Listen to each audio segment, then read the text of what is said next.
Alright, so I'm going to show you how to start the project and start cutting it and getting to the assembly point to build the keychain.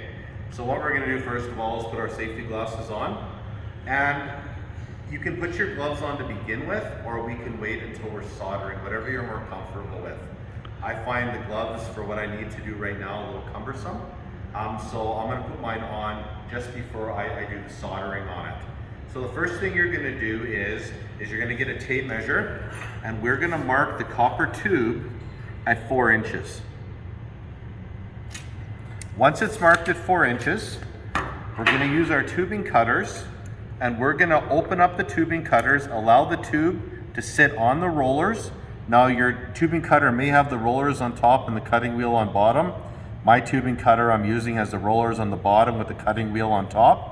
I'm going to apply slight pressure to the wheel to advance the cutting wheel onto the copper tube. I am then going to turn it around the copper tube a few times. Once I feel a little bit of slack on it, I'm going to turn it again, about a quarter turn, and I'm going to keep repeating the process until I have cut the copper tube off of the length of pipe that you guys are going to be using. And right there, I have my 4-inch piece. After we get it cut, we have to prepare it for soldering. So you're going to have your piece of copper tube 4 inches long, and we're also going to have a 1/2 inch cap. The first thing you want to do is you want to take your fitting brush, we're going to put it inside of the 1/2 inch copper cap, and we're going to clean it. What that's going to do is remove any oxides, any contaminants that are on the cap, and we're going to set it aside.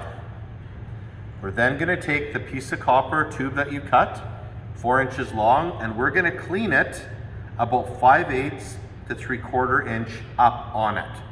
And all we're going to do is take the sand cloth, we're going to turn the pipe slightly and work around until we have that copper tube nice and clean.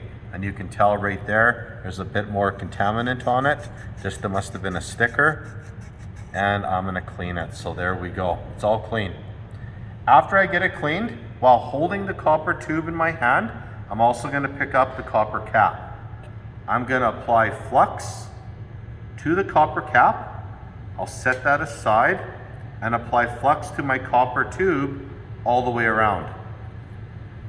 Then I'm going to take the copper cap, I'm going to push it onto the copper, and I'm going to give it a slight turn just to have that flux smear around to help with drawing the solder in during the heating process and for the assembly of the joint.